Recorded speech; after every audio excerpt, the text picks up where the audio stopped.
السلام عليكم ورحمة الله وبركاته. إن الحمد لله نحمده ونستعينه ونستغفره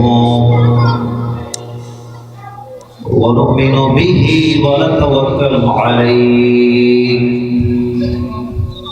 ونعوذ بالله من شرور أنفسنا ومن سيئات أعمالنا من يهده الله فلا مضل له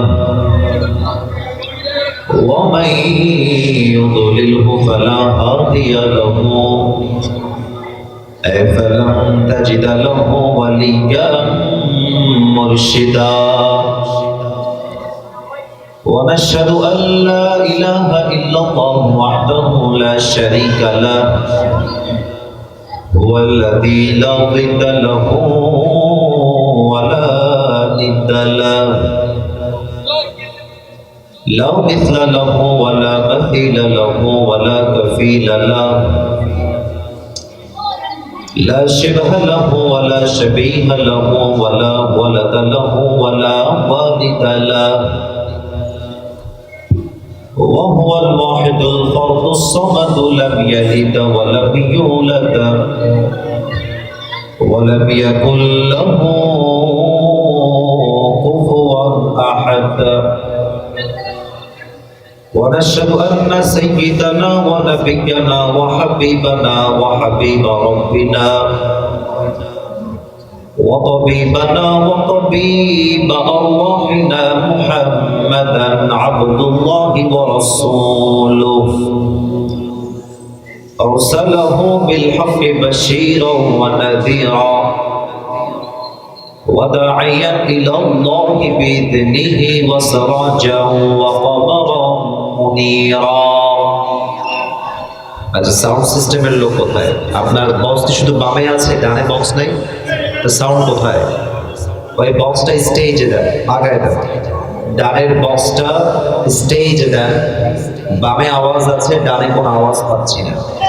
আপনার সাউন্ড খুব ভালো, একটু সাউন্ডটা বাজতেছে বেশি, একটু ক্লিয়ার করে, খুব বেশি ধাম ধাম করতেছে, হালকা কমায় দেন। যুবকদের কথা বুঝতে কোনো সমস্যা না হয় আজকের মাহফিলে।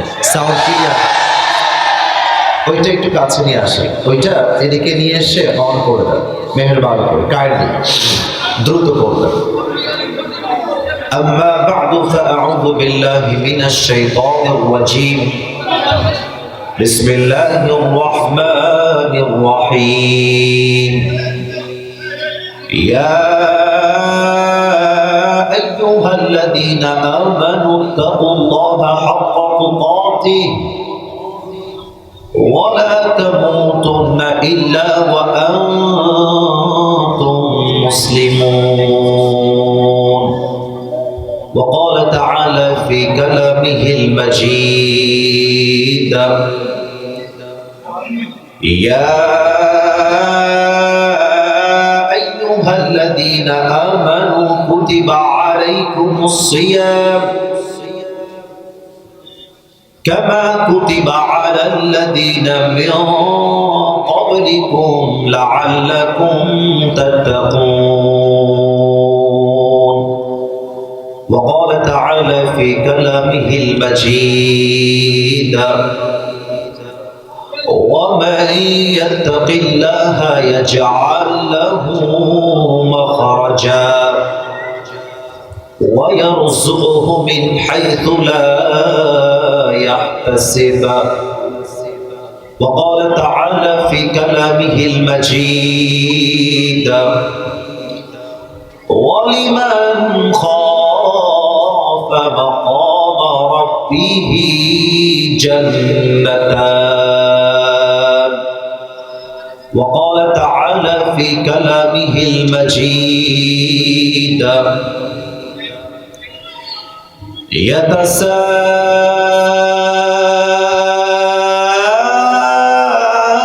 يتساءلون عن المجرمين ما سلككم في سقر قالوا لم نك من المصلين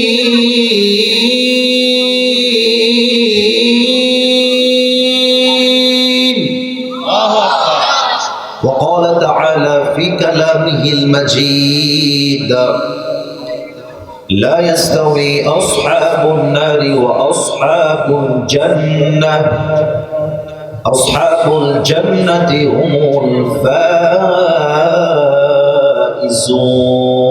الفائزون وقال رسول الله صلى الله عليه وسلم تركت فيكم أمرين لم تضلوا ما تمسكتم بهما كتاب الله وسنة رسوله أو كما قال عليه الصلاة والسلام إن الله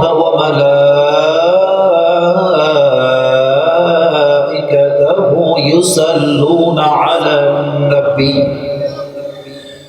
يا أيها الذين آمنوا صلوا عليه وسلموا تسليما اللهم صل على محمد وعلى آل محمد كما صليت على إبراهيم وعلى آل إبراهيم إنك حميد مجيد استغفر الله استغفر الله মাহমুদপুর আমিনিয়া ইসালে সওয়াব মাহফিল আজকের এই প্রোগ্রাম মাহমুদপুর মাদ্রাসা ময়দান এই মাঠে অনুষ্ঠিত হচ্ছে। আমাদের আজকে এই প্রোগ্রামে দ্বিতীয় দিন, আমাদের সর্বশেষ রজনী। আমাদের আজকে এই প্রোগ্রামে চিফ গেস্ট তথা প্রধান অতিথি ছিলেন জনাব মুহাদ্দিস আব্দুল খালেক সাহেব, কেন্দ্রীয় সাংগঠনিক সেক্রেটারি বাংলাদেশ জামাত ইসলাম। অনেক দামি কথা বলেছেন, আমি দোয়া করি আল্লাহ সবাইকে সেই কথা অনুযায়ী আমল করার তৌফিক দান করুন। বলেন সবাই আমিন। একটু জবান বলে দিল থেকে। আমি তো সাতক্ষীরায় আজকে প্রথম না, এর আগেও মাহফিল করেছি। সাতক্ষীরার মানুষ যখন কথা বলে ওদের সাউন্ড শুনলেই বোঝা যায় যে ওরা কাপুরুষের সন্তান নয়, ওরা সবাই বীর পুরুষের সন্তান। আওয়াজটা একটু আসতে হলে আমাদের বদনাম হবে। বলেন সবাই জবান খুলে আমিন। This is the sound, mashallah. I need this sound. এই আওয়াজটা থাকবে তো সবার ইনশাআল্লাহ। আমাদের আজকে এই প্রোগ্রামে বিশেষ অতিথি ছিলেন আলহাজ মোহাম্মদ আব্দুল রউফ সাহেব, আরো ছিলেন জনাব মোহাম্মদ শহীদ হাসান। দুজন কি এসেছেন? আচ্ছা, আল্লাহ আমাদেরকে কবুল এবং মঞ্জুর করুন। বলেন সবাই আমিন। সভাপতি রয়েছেন জনাব শোয়েব আহমদ, উপজেলা নির্বাহী অফিসার সাতক্ষীরা সদর। স্যার কি এসেছেন? আচ্ছা, ট্রেনিং এ ঢাকায় আছেন। আমি দোয়া করে দিই আল্লাহ আমার প্রিয় স্যারকে ইসলামের একজন বীর সৈনিক হিসেবে কবুল এবং মঞ্জুর করুন। বলেন সবাই আমিন। আমার প্রিয় সাতক্ষীরা ভাইরা, কি এই কথা বলো না, কলিজার ভাইরা। আচ্ছা, ওখানে কি জায়গা হচ্ছে না? ব্যাপার কি বারবার আওয়াজ আসছে কেন? হয় জায়গা থাকলে বসে পড়েন, না হয় চেপে যান। ভলেন্টিয়ার্সরা একটু খেয়াল রাখবেন। আমার সাতক্ষীরার ভাইরা কিরম আছেন আপনারা সবাই? আলহামদুলিল্লাহ, আল্লাহ শুকরিয়া যে আল্লাহ তাআলা আমাকে অনেক অনেক বেশি ভালো রেখেছেন। আমি প্রথমেই বলে দেই একটা কথা জাস্ট বোঝাবার জন্য, ভালোবাসার বহিঃপ্রকাশ ঘটাবার জন্য। আমার জন্ম কিন্তু খুলনায়। আমার বাবার জন্ম, মায়ের জন্ম, আমার বড় বোনের জন্ম, আমাদের সকলের জন্ম হচ্ছে খুলনা। আমার দাদা দাদি, নানা নানি, ফুপা ফুপি সবাই খুলনাতে থাকে। তো আমি জানি যে খুলনার মধ্যেই সাতক্ষীরা পড়ে। তো আমি যখন সাতক্ষীরাতে আসি, আমি প্রাউডলি বলি, গৌরব করে বলি, আমি যদি খুলনার সন্তান হই, আমি শুধুমাত্র খুলনার সন্তান হই, আমি সাতক্ষীরারও সন্তান, তাই না? Because I was born in Khulna, আমার জন্মই হচ্ছে খুলনায়। তো আমি সাতক্ষীরা ভাইদের কাছে বিনয়ের সাথে ছোট্ট একটা কথা বলতে চাই। আমার কথায় কেউ বেয়াদবি দিবেন না, আপনারা আমার কলিজার টুকরা, আপনারা আমার ভালোবাসার মানুষ। প্রথম কথাই বলবো, রাত 12টার সময় প্রধান বক্তাকে ওঠানো এটা খুব খুব অপছন্দকারী ব্যক্তি একজন আমি, এটা আমি মোটেও পছন্দ করি না। আমি আমি আমি কমিটিকে ডিসরেসপেক্ট দিচ্ছি না। কমিটির যে ভাই যোগাযোগ করেছে, ভাই কোথায়, পরিচয় ভাইটা কোথায় আছে? হ্যাঁ ভাই, কি নাম যেন আপনার? শামসুজ্জামান রনি। দিনরাত পরিশ্রম করেছে, পুরোটা বছর যোগাযোগ করেছে, সারাটা দিন কল দেয়, হুজুরের ডেট লাগবে, ডেট লাগবে। গত বছর চাইছে, মিস হয়েছিল তাই না? আচ্ছা প্রিয় ভাই, গত বছর ডেট চাইছে, পাই নাই। এই বছর আল্লাহ তাআলা রিজিকের ফয়সালার মালিক, ডেট হয়ে গিয়েছে। তো আমার প্রিয় ভাইয়ের কোনো দোষ নেই। আমার প্রিয় ভাই আমার কাছে সরিও বলেছে।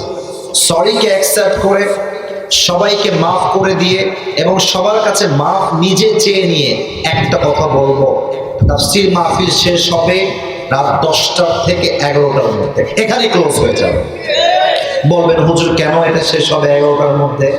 কারণ হলো এখানে 90 ভাগ শ্রোতা আছে যারা বাসায় গিয়ে রাত 1টা 2টার সময় ঘুমাবে। আপনি লিখে নিয়ে যান, লিখে নিয়ে যান, সোনার অক্ষরে লেখেন, পাথর খোদাই করে রাখেন, ফজর নামাজ তারা পড়বে না, লিখে রাখেন। আমি কি মিথ্যা বললাম না সত্যি বললাম? বলেন আপনারা সবাই। সত্য কথা হজম করতে কষ্ট হয়, এটা আমি জানি। আর আমি তো গ্রামের ছেলে, আমি মোল্লাহাটের দীর্ঘ লম্বা সময় ছিলাম, খুলনার মোল্লাহাট, বাগেরহাট। তো আমি জানি গ্রামের মানুষ বাপ এসাই ঘুমায় যায়। তা আমাদের উচিত হবে মাহফিলগুলো আগে আগে শেষ হবে, আমরা তাহাজ্জুদটাও পড়বো, ফজরের জামাতটা আমরা একসঙ্গে আদায় করবো, ঠিক কিনা বলে? যাই হোক, কমিটির ভাইয়েরা হয়তো বা দায়িত্ব একটু কম বেশি হয়ে গেছে। আমি দোয়া করে দেই আল্লাহ যেন আমার কমিটির ভাইদেরকে নেক্সট টাইম অতি দ্রুত মাহফিল শেষ করার তৌফিক দান করে। পরে সবাই আমিন। প্রায় 8 ঘন্টা গাড়ি চালায় এসেছি 10টার সময়। ওই যে মেইন রোডে আপনাদের বসে আছি তো আছি, 10টা বেজে যায়, 11টা বেজে যায়, 12টা বেজে যায়, কমিটি ডাকে না, বলে একটু পরে আসেন আসেন, কিন্তু এখানে কার্যক্রম শেষ হয় না। 2 ঘন্টা বসে বসে মাথায় যন্ত্রণা শুরু হয়ে গিয়েছে। তো এই জন্য আমরা সাতক্ষীরার মানুষ, আমরা আনস্মার্ট নই, আমরা সবাই স্মার্ট, আমরা হ্যান্ডসাম, আমরা আদর্শবান হতে চাই সবাই, ঠিক কিনা বলে?